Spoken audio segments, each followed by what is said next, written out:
Comentaba en la mañana también que estoy muy contento. La verdad es que siempre que uno va a exponer la palabra, no sé por qué llegan luchas y luego no tienes tiempo de esto y de aquello y andas todo estresado y luego como que pareciera que todo está en tu contra, pero son las luchas que siempre que viene algo glorioso, ahí vienen esas luchas también a nuestras vidas. Así que cuando te encuentres en situaciones donde veas que no la ves llegar, va a llegar algo bueno a tu vida, mi amado hermano. Pero tú cree que Dios va a moverse en tus circunstancias. Amén. Bien, hermanos, pues yo les decía que estoy contento porque en la semana estuve yo platicando con nuestro pastor. Y bueno, yo le manifestaba mi inquietud de que pudiéramos avanzar un poco más rápido en el estudio que tenemos del libro de Josué. Y bueno, hasta ahorita pues yo creo que llevamos como unas 5 o 6 prédicas y apenas terminamos el capítulo 2 en la mañana. Bueno, él me comentó que sí, adelante, me dijo, adelante Gabriel, dale para adelante, luz verde. Y me dio la oportunidad de poder compartir 3 sermones diferentes en este día. Entonces en la mañana ya tuvimos un sermón que alude al capítulo 2 de Josué, que se llamó Creer sin ver. Y en este momento vamos a estar estudiando la palabra de Dios en el libro de Josué, capítulo número 3. Y este tema lo he titulado Camino a la victoria. ¿Cómo se llama el tema? Camino a la victoria. Así que cada uno de nosotros vamos caminando y algunos se detienen, algunos miran atrás, pero tú y yo tenemos que ir adelante, camino a la victoria. No hay tiempo, mi amado hermano, de que te duermas. Ya los vi. No hay tiempo, amado hermano, de que te quedes estancado en tu vida espiritual. Tú y yo tenemos que avanzar, tenemos que ir camino a la victoria, amado hermano. Y bueno, voy a exponer algunas ideas por ahí como una parte de introducción. Y vamos a entrar, lo que quiero que veamos aquí es algunas instrucciones, ¿verdad?, que el Señor a través de Josué le está dando a su pueblo para cruzar el Jordán. Hace como unas 3 o 4 prédicas estábamos viendo precisamente el cruce del Jordán. La prédica se llamó así, cruza el Jordán, yo me acuerdo muy bien. Y bueno, hemos llegado al punto en que pasaron 3 o 4 prédicas y todavía no cruzamos el Jordán, ¿no?, en la prédica. Pero hoy va a suceder, mi hermano. Y mi amado hermano, a veces es difícil que nosotros hagamos cosas sin que tengamos una idea clara de lo que nosotros tenemos que hacer. Necesitamos recibir instrucciones, ¿no? Cuando nosotros vamos a armar un mueble, pues necesitamos instrucciones, ¿no? Nosotros los varones somos que todos lo sabemos. A nosotros nadie nos enseña. A nosotros nos ponen una caja con un mueble, nos dan las piezas y más o menos armamos algo parecido a lo que decía ahí en el instructivo, ¿no? De repente ya nos sobraron tornillos, ya nos sobraron piezas, o inclusive ya pusimos una pieza donde no iba, ¿no? A veces hasta las adaptamos, ¿no? No, es que esta no trae agujero aquí. Pues hácelo con el taladro, y resulta que esa no era la pieza que iba ahí, echamos a perder hasta el mueble, ¿no? Entonces, para que las cosas funcionen bien, tú y yo tenemos que hacer caso del instructivo.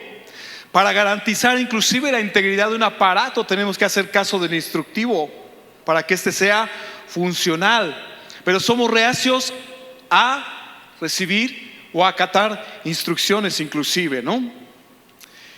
De la misma forma, amado hermano, nuestra vida no puede avanzar sin que nosotros obedezcamos las instrucciones que nos dicta la palabra del Señor, del que nos hizo. Cuando tú ves un mueble que te vendió el fabricante, un auto, ¿verdad?, tú tienes que obedecer las instrucciones que ahí viene, porque el fabricante dice que con eso te va a garantizar la integridad de ese aparato, de ese automóvil. Bueno, mi hermano, pues aquí están las instrucciones del fabricante. Y si tú y yo obedecemos las instrucciones del fabricante de tu vida y de mi vida, eso nos va a garantizar la integridad de nuestra vida espiritual, de nuestra vida física. Bien, pues en este capítulo vamos a ver cómo nosotros nos tenemos que atrever a enfrentar obstáculos en nuestra vida espiritual. Esto ya es una realidad cuando el pueblo de Israel ya está a punto de cruzar este Jordán.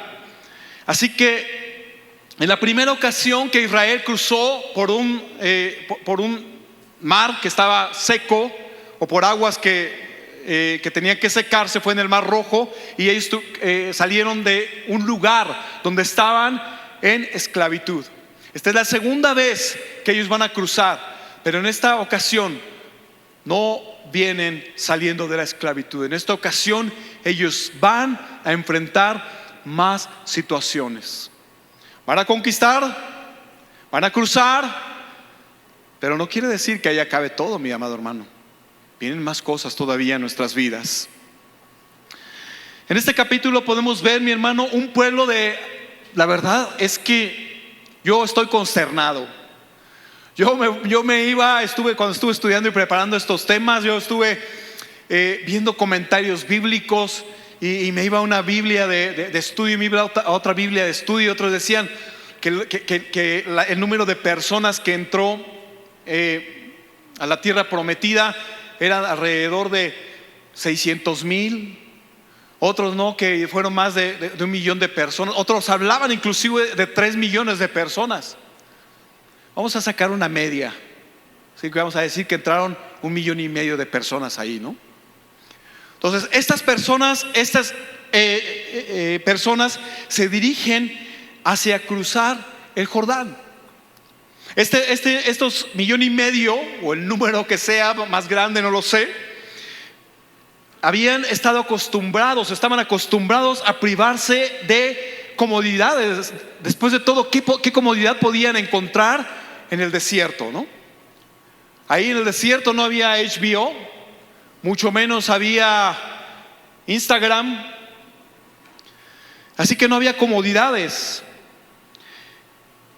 Por lo que su preparación había tenido mucho que ver con aprender a depender solamente de Dios. ¿Sabes? Porque cuando tú y yo tenemos carencias, aprendemos a depender de Dios. Porque cuando tú lo tienes todo, hermano, a veces podemos hasta decir: no, es que yo tengo fe, yo tengo mucha fe. ¿Pero en qué? A lo mejor tenemos fe en aquella cuenta que tenemos y que nos está respaldando en el banco. Pero cuando te quedas sin eso, ¿tendrás la misma fe? Tenemos que aprender a depender de Dios. En este desierto Dios entrenó a su pueblo para que más tarde ellos pudieran entrar y tomar posesión de la tierra que el Señor les estaba dando, de la tierra de Canaán. Y al igual que el pueblo de Israel, mi hermano, nosotros nos hemos visto en ocasiones ocupando el lugar de ellos. Salimos de la esclavitud, del pecado, y después pasa un tiempo en el cual pareciera que nuestra vida no está avanzando, pareciera que nuestra vida se está quedando estancada. Es en ese tiempo que tú y yo estamos atravesando por ese desierto. Pero ¿qué va a pasar al final de ese desierto? Va a depender de cómo tú y yo aprendamos esa lección. Hay gente que se queda atrapada en ese desierto, como se quedó postrado el pueblo de Israel 40 años y se quedó estancado en su vida espiritual. Pero hay gente que aprende y que sabe que esas son etapas en nuestra vida y que son etapas momentáneas y que no van a lograr hacer nada si no es a través del Espíritu Santo guiando sus vidas. El Señor, mi amado hermano, nos está preparando para poseer la tierra que Él nos va a dar. Pero nosotros tenemos que aprender en ese desierto a amarle. En ese tiempo, mi hermano, que tú estás pasando por situaciones de adversidad en tu vida, tienes que aprender a amarle. Es un tiempo en que tú y yo tenemos que aprender a enamorarnos de su palabra, que tenemos que aprender a hacer su voluntad, que tenemos que aprender a comprobar que las cosas de Dios son buenas para nosotros. Porque los pensamientos de Dios para tu vida y para mi vida no son de mal. Pareciera, y tú ves y ya no ves lo duro sino lo tupido, ¿no? Y dices, Señor, pero ¿hasta cuándo? Al igual que el pueblo de Israel, tú y yo, mi amado hermano, tenemos que obedecer las instrucciones concretas que el Señor nos da. Porque de otra forma, mi amado hermano, tu vida y mi vida estarán destinadas al fracaso. Porque el éxito, amado hermano, que tú y yo tengamos en nuestras vidas no depende de lo preparado que tú y yo estemos secularmente. No depende de que tú tengas una maestría. No depende de que tú tengas un doctorado. La vida, el éxito que tú tengas en tu vida espiritual, en tu vida física, depende de la obediencia y de la sumisión que tú y yo tengamos ante el Señor. El éxito, ¿verdad?, de José como líder no fue que él se haya preparado. No creo que él haya ido a una universidad. Él aprendió que en ese desierto que él pasó, obedeció al Señor. Moisés aprendió a obedecer al Señor. Mi amado hermano, en el desierto que tú y yo pasamos, ¿qué es lo que va a suceder al final? ¿Aprenderás o aprenderemos a obedecer al Señor, o vamos a tirar la toalla, como dicen por ahí? Bien, pero ¿cuáles son estas instrucciones para nuestras vidas? Y vamos a Josué capítulo 3. ¿Abre tu Biblia o enciende tu Biblia? En el Josué capítulo 3. Y dice la palabra del Señor en Josué capítulo 3, versículo 3, dice: y mandaron al pueblo diciendo: cuando veáis el arca del pacto de Jehová vuestro Dios y los levitas sacerdotes que la llevan, vosotros saldréis de vuestro lugar y marcharéis en pos de ella, a fin de que sepáis el camino por donde habéis de ir, por cuanto vosotros no habéis pasado antes de ahora por este camino. Pero entre vosotros y ella haya distancia como de 2000 codos, no os acercaréis a ella. Amado, el arca del pacto simboliza la presencia de Dios. Así que la instrucción aquí es: cuando veáis. Cuando veáis. Es decir, no esperes a que suene una trompeta, no esperes porque nadie te va a avisar. Ustedes deben estar atentos a lo que está pasando en tu vida.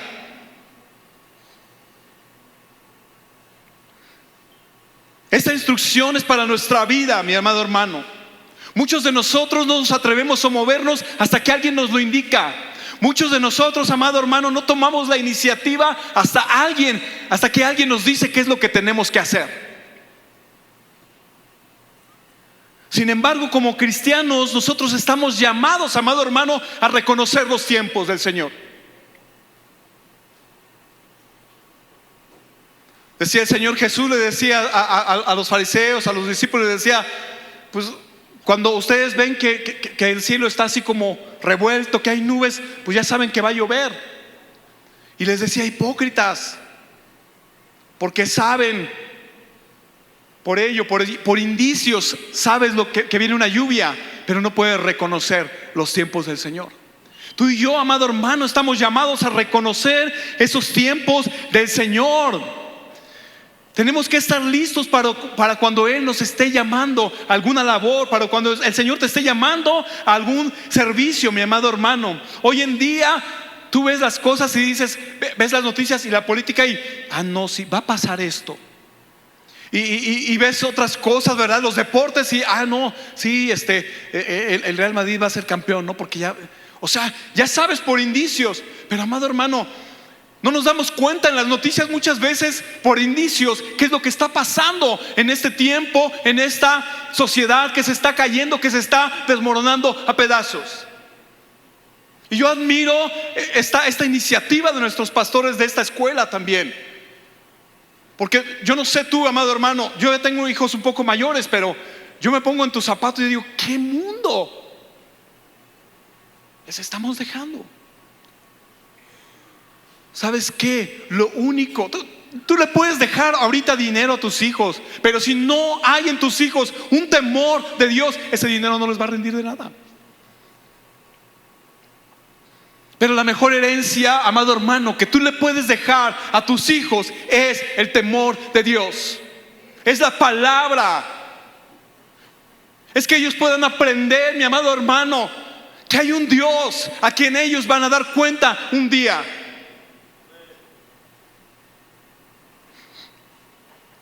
Entonces les dice: cuando veáis dónde se encuentra, dónde va el arca, ¿verdad? Entonces dice: levántate y muévete, porque el arca representa la presencia del Señor. Entonces le dice: cuando veas esto, levántate y muévete. Pero sin embargo, muchos no nos movemos, o nos movemos hacia donde diferentes o lugares contrarios a donde va la presencia del Señor. ¿Por qué? Porque muchos de nosotros, amado hermano, desafortunadamente nos estamos desconectando.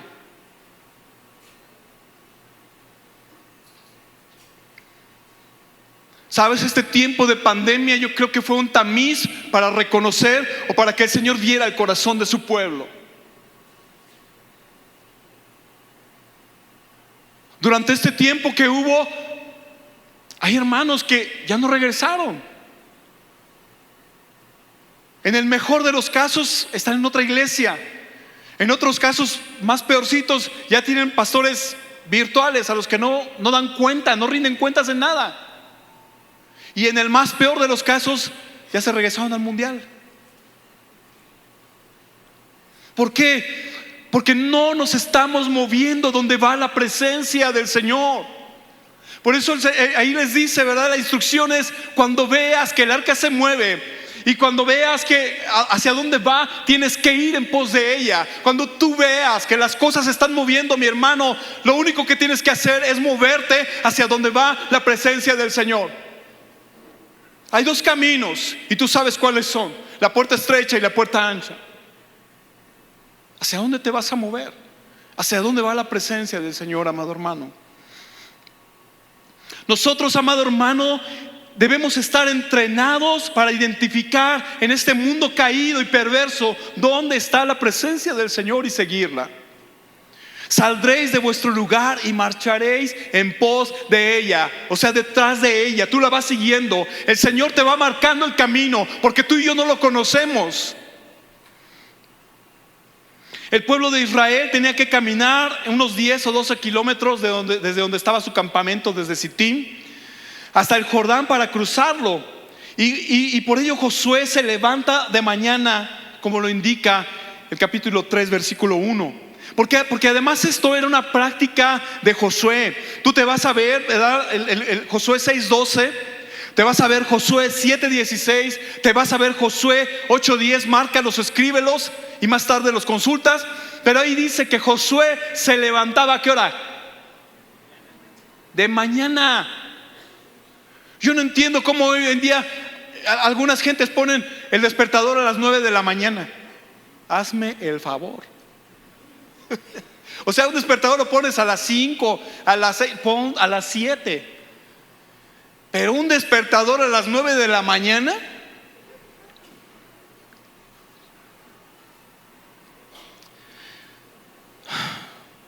Marcos 1:35 también nos habla acerca de Jesús, ¿verdad? Porque si tú y yo queremos seguir las huellas del Maestro, tenemos que hacer lo mismo que hizo el Maestro. Y dice que él se levantaba muy de mañana. La instrucción era simple, mi amado hermano: ir detrás de ella. El arca iba marcando el camino para su pueblo, porque nunca antes, dice, nunca antes ustedes han pasado por este camino. Y esto, amado hermano, te tiene que llevar a la reflexión. Jesús es nuestro guía. Jesús es tu guía. Él te ha dejado aquí en su palabra el modelo a seguir. Aquí en su palabra están las instrucciones para tu vida y para mi vida, para que tengas una vida exitosa, para que tengas un matrimonio exitoso. Allí podemos encontrar la solución para nuestro matrimonio, amado hermano. La solución para que tú lidies con tus hijos hoy. La verdad es que hoy, mi amado hermano, Yo no sé, no te quiero dar un mal consejo, pero pues la Biblia dice que ahí está la vara de la corrección. Y hoy en día los chamacos andan dando un montón de guerra y los papás ni en cuenta. ¿Quiénes son de la vieja escuela, más o menos de mi rodada, ¿no? Y que llegaba, yo me acuerdo que tenía un tío que era muy exigente, ¿no? Y me acuerdo que mi mamá agarraba y decía: vamos a ir a ver a tu tío, te vas a sentar en el sillón, no vas a tomar nada. Y entonces llegaba yo y me estaba yo así, y con los pies juntitos, ¿no? Así como soldado, ¿no? Con los ojos, vista al frente. Y llegaba mi tío: hola, hijo. Buenos días, tío. ¿No quieres un plátano? No, tío, gracias. ¿No quieres ir a jugar? No, tío, gracias. Y te quedabas allí, ¿no? Y porque tu mamá ya te había dicho que tu tío era pues muy exigente, ¿no? Y de repente ya que creciste, conoces a tu tío, y tu tío es el buena onda de la familia. Pero tu tío piensa que tú eras autista.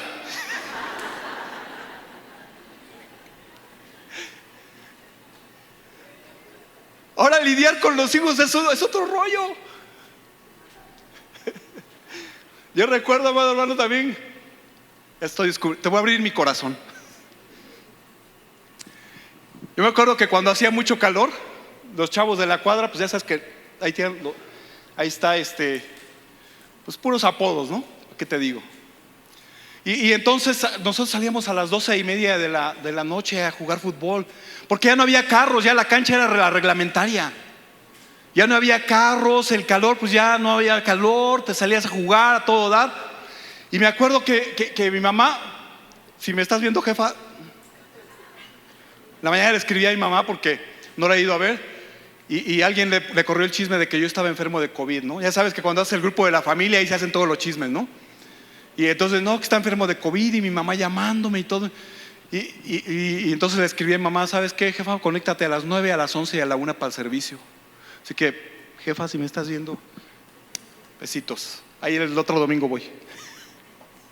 Y entonces agarrábamos y entonces nos poníamos a jugar fútbol, ¿no? Y como a la 1:30 de la mañana salían las mamás, ¿no? No sé cómo le hacían, porque no había grupos de chat, ni mucho menos. Pero salía la mamá del Beto, salía la mamá del Kowalski, salía mi mamá, y agarraban y se delataban, porque traían las manos atrás todos. Solamente una sí vi que era sincera, porque esa traía una tabla aquí. Y entonces salían y: Gabriel, Gregorio, ese es mi hermano, el más chico, ¿no? Y entonces nosotros, cuando pues, 10 minutos más, pues qué más da. Ya se volvía a meter, volvía a salir, ¿no? Gabriel, Gregorio, y nosotros ya empezaba, ya hasta que agarraban al primero de mis amigos y lo metían con la tabla, ya sabíamos que era el tiempo de que había terminado la cáscara. Entonces nos íbamos acercando así, y tú viste la película de Terminator, ¿no? Como él va caminando y así en sus ojos salen las letritas, ¿no? Y entonces salían esas letritas así, ¿no? La voz es amable, pero algo está ocultando. Tiene un arma. Y decía: ¿será un arma larga o un arma corta? Y además, fíjate, te voy a decir una cosa, Hollywood nos debe regalías a mí y a mis hermanos. ¿Ustedes vieron la película de Matrix? Está inspirada en nosotros, en mí y en mis hermanos. Porque cuando ya ibas llegando donde estaba tu mamá, sacaba el cinturón, pero lo traía doblado, ¿no? Lo traía doblado. Y entonces tú ibas pasando y luego te aventaba el otro, ¿no? Y el otro, y después ya cuando le corrías, sacaba el arma larga, desdoblaba el cinturón y a veces ya hasta le dabas chance de que te diera uno, porque si no, no estaba contenta. Entonces lidiar con los hijos no es No es fácil, mis hermanos. Y hoy en día es así como que no le grites. Yo me acuerdo que te decían tus papás, le decían al maestro, ¿no? Si se porta mal, yo le doy permiso, ejecúteselo. Y tú te quedabas así. Y hoy, maestra, vengo a reclamarle porque mi hijo dice que usted le gritó.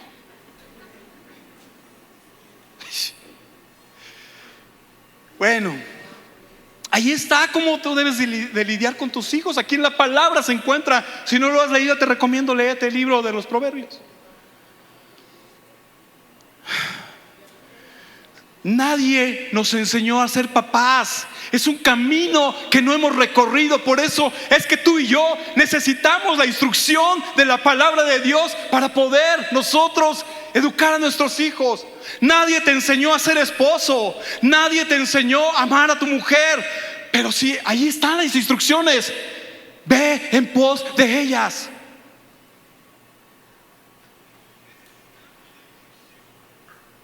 Por eso luego le andas diciendo a tu esposa: es que esos frijoles no te salen como los de mi mamá. ¿Y qué te responde tu esposa? Pues entonces vete con tu madre.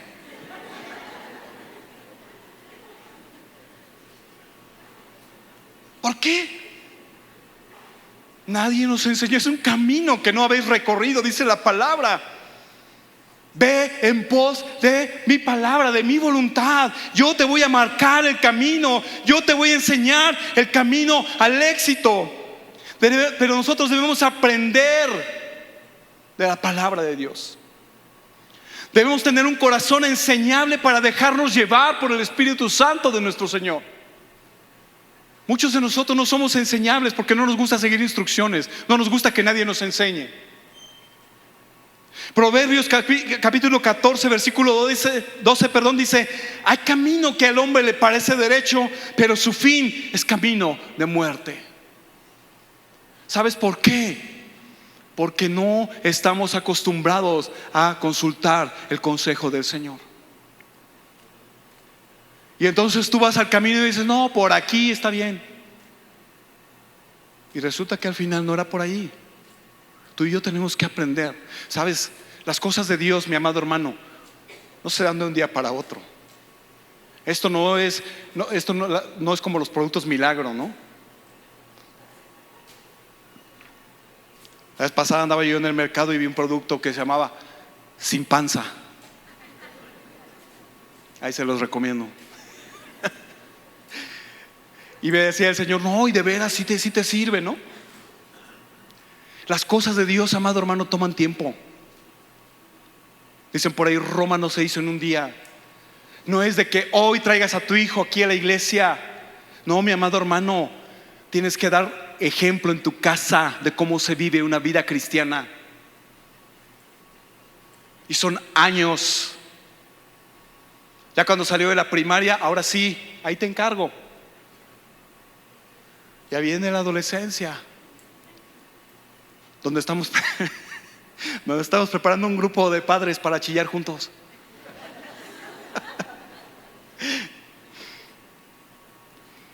Pedro, cuando caminó hacia Jesús en la mar, ¿verdad?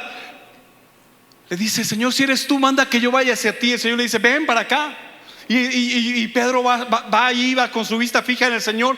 Pero de repente Pedro empieza a ver hacia alrededor. La oscuridad, una boca de lobo ahí, las olas.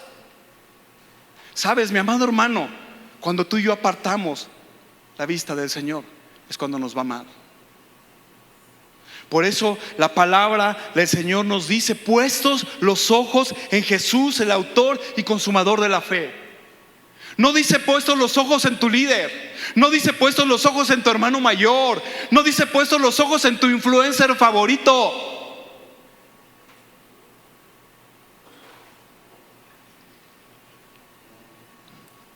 El hecho de que se mencione la distancia guardada entre el arca y el pueblo, mi amado hermano, no significa la lejanía de Dios. Ellos tenían que estar más o menos 1 kilómetro alejados del arca, pero no significa eso. Igual que cuando Moisés subía al Sinaí y nadie podía aproximarse, amado hermano, porque con todo y eso el pueblo sabía que la presencia de Dios estaba entre ellos. Dios nunca está lejos de nosotros, amado hermano. Está tan cerca que tú le puedes sentir en la adoración, en la alabanza.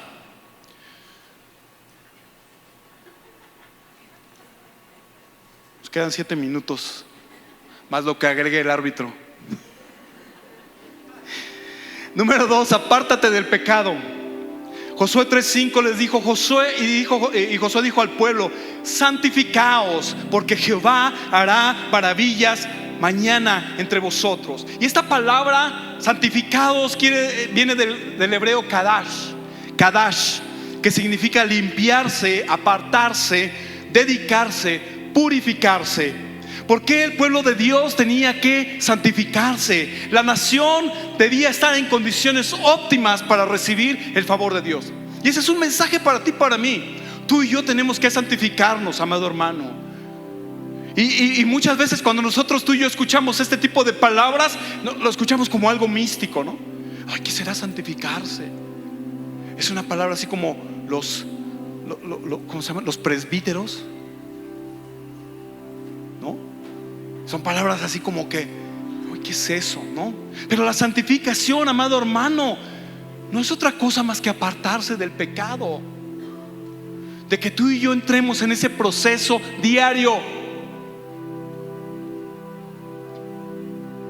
La ley mosaica establecía cuál era la forma de santificarse. Entre ellas estaban no tener contacto con animales inmundos, no tener contacto con muertos, no tener relaciones sexuales, lavar sus vestidos, no tocar mujer, al menos 3 días antes de estar en la presencia del Señor.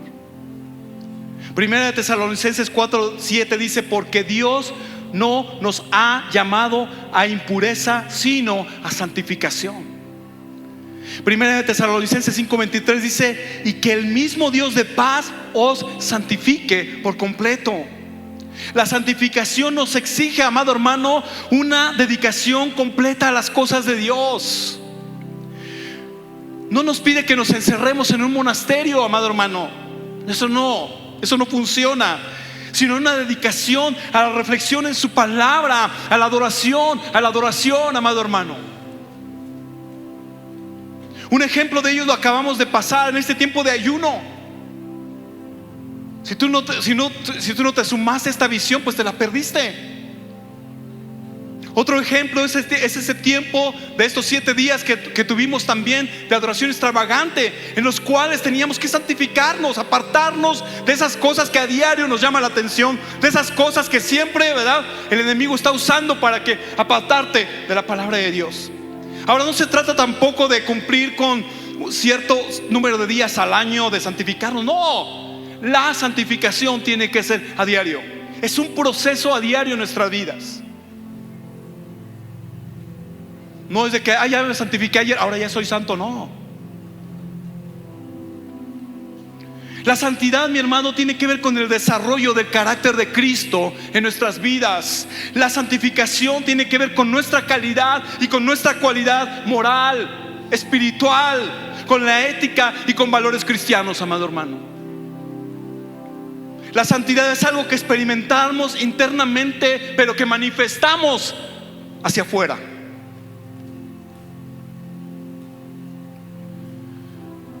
Si pudiéramos preguntar el día de hoy, mi amado hermano, ¿quién desea ver maravillas en su vida, en su casa, en su familia? Yo creo que todos levantaríamos la mano. Pero ¿sabes qué? Hay que pagar un precio. Por eso dice la palabra: santificaos, porque Jehová hará maravillas mañana. Santifícate, porque no sabes lo que el Señor va a hacer en tu vida y en mi vida mañana. Santifícate. Apártate del pecado, mi amado hermano, porque tú no sabes lo que el Señor tiene preparado para tu familia, para tus hijos. Enseña a tus hijos a santificarse, a apartarse. Que no te hagan planes para hacer otras cosas cuando tienes prioridades en las cosas de Dios. La oración de Jesús en Juan 17 dice: santifícalos en tu verdad, tu palabra es verdad. Número 3, escuchar la voz de Dios a través de tus líderes. Josué 3:9 dice: y Josué dijo a los hijos de Israel: acercaos y escuchad las palabras de Jehová vuestro Dios. En el versículo 7 el Señor le dice a Josué: ahora voy a comenzar a engrandecerte. De esta forma Josué empieza a dar instrucciones al pueblo de Israel, ¿verdad? Para que cruce el Jordán. Pero sabes, amado hermano, hay que destacar que Josué no dijo: vamos a hacerle de esta forma o vamos a hacerle de aquella. No, ¿sabes por qué? Porque Josué era un líder que se dejaba llevar por lo que el Señor le decía. ¿Sabes? Porque un líder no habla por sí mismo. Un líder habla lo que el Señor le está comunicando. Un líder comunica el mensaje de Dios. Muchas veces es el motivo del fracaso de algunas organizaciones, mi amado hermano. ¿Por qué? Porque muchas veces los líderes tienen situaciones egoístas en su vida. Porque muchas veces esas personas buscan su propio beneficio. Pero tú y yo somos llamados, amado hermano, a ir más allá. Pablo se está despidiendo, ¿verdad? En su discurso final en Mileto les dice: porque yo sé que después de mi partida, en Hechos 20, 29 y 30, porque yo sé que después de mi partida entrarán en medio de vosotros lobos rapaces que no perdonarán el rebaño. Y de vosotros mismos se levantarán hombres que hablen cosas perversas para arrastrar tras sí a discípulos. Hace poco mi esposa y yo platicábamos con nuestros hijos, nuestras hijas, y les decíamos que nosotros tenemos que estar muy agradecidos con el Señor por la iglesia en la cual el Señor nos injertó. Porque sabes que yo nunca he escuchado aquí a nuestros pastores que digan: el Señor me reveló, ¿no? El Señor me dijo que hiciéramos. Ellos van, escuchan al Señor y nos dicen los planes que hay para la iglesia. Mi padre, yo siempre que le preguntaba: bueno, ¿por qué tu renuencia a escuchar la palabra? Y entonces él me decía: mira, hijo, cuando yo era joven fui a acompañar a tu mamá a una iglesia, y recuerdo que el pastor en ese momento dijo que Dios le había revelado que tu mamá se tenía que divorciar de mí y se tenía que casar con él. Y eso marcó la vida de mi papá. Claro, después yo creo que ya era solamente el pretexto, ¿verdad? Pero eso pasa, mi amado hermano. Como pueblo de Dios nosotros estamos obligados, mi hermano, como los bereanos. Verifica Hechos 17:12. Dice la palabra que estas personas de Berea iban y revisaban lo que Pablo les estaba predicando para saber si realmente eran así estas cosas. Así dice la palabra.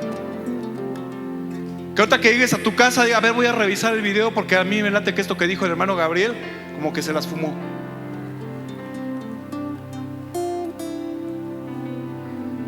Número 4, fíate de Jehová.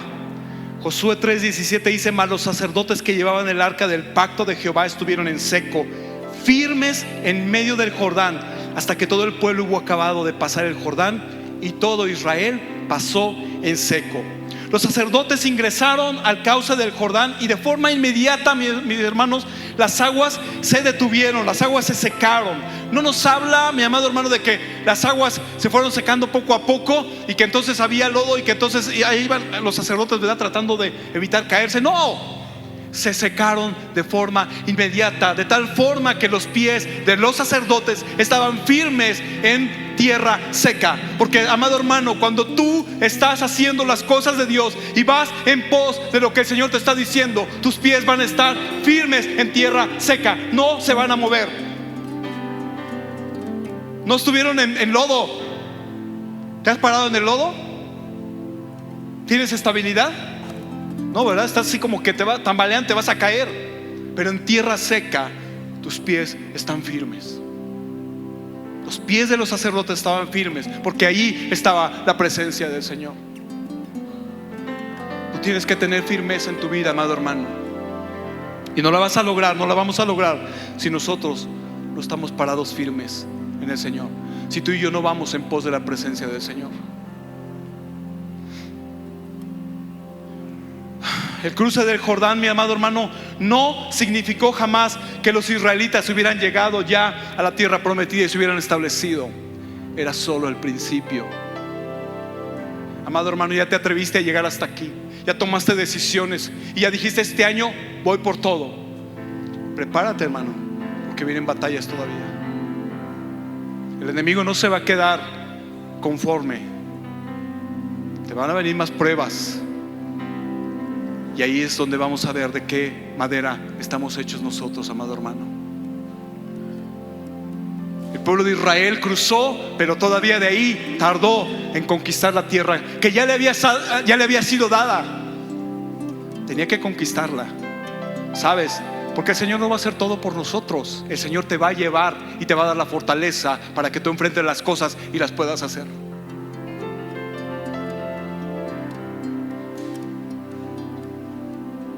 Isaías 43:2 dice: cuando pases por las aguas yo estaré contigo, y si por los ríos no te negarán. Cuando pases por el fuego no te quemará, ni la llama arderá en ti. ¿Notas una palabra que dice cuándo? La palabra del Señor no te está diciendo no vas a pasar por el fuego, no vas a pasar por las aguas. Te está diciendo cuando pases, porque es una realidad. Eso va a llegar a tu vida. Pero cuando pases por las aguas y cuando pases por el fuego, allí va a estar Él. El Señor le dice a Moisés: mi presencia irá contigo y yo te daré descanso. ¿Sabes? Porque muchas veces esta vida te puede cansar, porque vienen pruebas, por lo que mencionábamos, los hijos, el trabajo, las cosas de a diario, mi amado hermano, que vivimos en una ciudad atiborrada de gente. Vivimos ahora con leyes que son contrarias totalmente a lo que la palabra de Dios nos está diciendo. Pero ahí, mi amado hermano, cuando estés cansado, dice el Señor: yo te daré descanso. Mi presencia irá contigo y yo te daré descanso.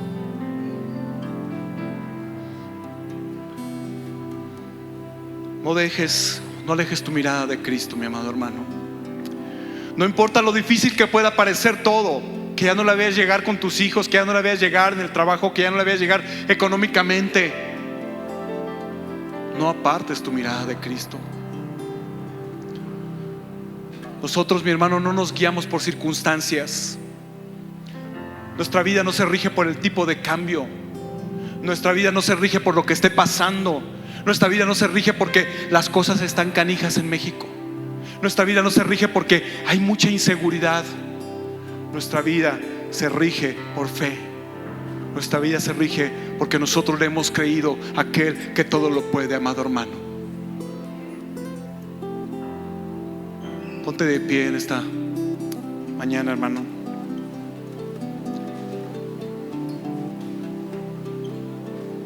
Y vamos a pedir al Señor que nosotros podamos tener un corazón donde podamos obedecer su palabra y que nosotros no nos alejemos de Él. Inclina tu rostro. Señor, esta mañana queremos pedirte que nos ayudes. Señor, hay circunstancias que se salen de nuestro control, pero Señor, te pedimos que tú, Dios mío, nos ayudes, que pongas fe en nuestros corazones, una fe tal que nosotros no nos apartemos de tu camino, Señor. Que no apartemos nuestros ojos, que no apartemos de nuestra mirada, Señor, el seguir en pos de ti, Señor.